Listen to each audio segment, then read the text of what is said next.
Welcome to Popular Person Problems with Jeannie the Giant Killer, here with both producer Ryan and my party partner Snappy from the Office of Child and Celebrity Relations.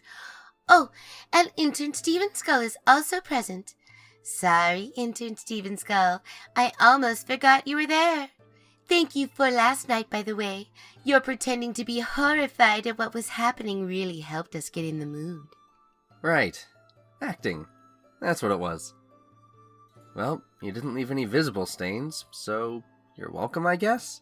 Snappy, have you learned anything more about your new nemesis? Initial interrogations issued insufficient information, though the torture was a terrifically tantalizing and titillating time, truly. It was fabulously fun and refreshingly fulfilling. Just let me know what you find. I also have intern Steven Skull looking into it. Speaking of the intern, the technician I hired, Carrie, should be arriving any time now. We have 2 incoming portals attempting to stabilize. Should I let them open? Go ahead and let them through. One of them is bound to be Carrie. The first one looks like a basket of tool heads? But who the hell would send a basket of tool heads? I think those are for me. What? Whatever. Go ahead and open the second portal as soon as it's ready. Second portal stabilized. Opening now. Wow. This guy really is a dick. Well, you arrived right when you said you would. Down to the second. Please forgive Carrie's appearance. Carrie knows some beings find crystals offensive, but Carrie assures you, Carrie's form has been optimized to suitably meet any challenge. Carrie always comes when Carrie is supposed to, and will continuously work toward the fulfillment of the client's needs. When Carrie is involved, the client need never worry about their task being rushed, or having their project finished prematurely. Would you like Carrie to begin the penetration of your animated intern's maintenance port now? As fun as that sounds, can we do that a bit later? He still needs to read this week's letter. Affirmative. Do not worry, intern.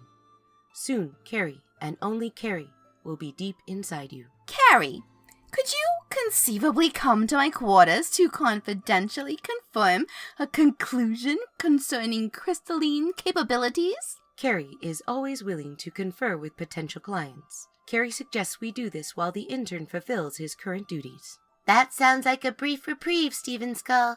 Better make the most of it and start reading that letter. Right. I have so many questions. But I should probably do this while I still have control over myself, so here goes. Dear Jeannie, hello. How do you do?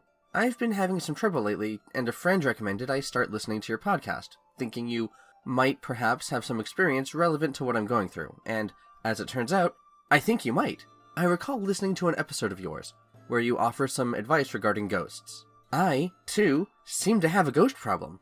I live in a small house with my brother and sister. We each have our own rooms, and it's been that way for many years. Recently, however, a young man has started courting my sister. He seems nice enough and quite peaceful, but it is my fear that he is being followed by some sort of violent spirit. Sometimes, when he spends the evening here, strange noises come from my sister's room in the dead of night. Indeed, I might not have noticed had I not woken up to use the privy late one night. As I finished and returned to my room, however, I heard what could only be described as an otherworldly moan as the walls shook and the windows rattled. It frightened me to my core, and I must shamefully admit that I was too frightened to approach the room and investigate the cause. Fortunately, my sister seems to have slept through it, as she made no mention of it the next day at breakfast. If anything, she looked to be in a much cheerier mood than usual. This has since occurred multiple times, and I've made it a habit of staying up late on nights her suitor is here, just in case she should need my help. I am greatly worried about her safety, as well as the implications of her continuing to see a man so clearly haunted. Should I attempt to confront her suitor about this malevolent presence he brings with him? Would it be worth taking him to the local church and perhaps trying to exorcise him? I humbly wait your help. Sincerely, Haunted at Home. Dear Haunted at Home, people are lame and brothers and sisters have interesting dynamics. Oh, and frankly, this comes down to the fact that I do not believe you are haunted at all. It sounds like your sister is enjoying some good old-fashioned fun time with her suitor, which is what you are hearing through the walls.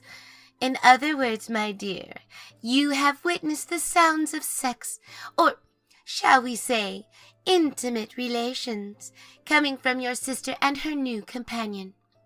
Might I suggest switching bedrooms or asking her to move her activities to the other side of the room?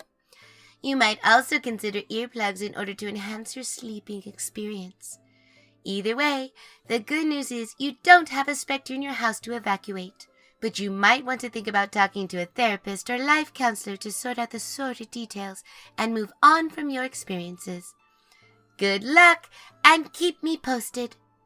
You're listening to Popular Person Problems with Jeannie the Giant Killer, brought to you by Intervision Entertainment and What Happens After 2 a.m. Got a letter for Jeannie? Shoot her a message at jeannie@intervisionentertainment.com for more shenanigans with Jeannie and the rest of the gang at Intervision.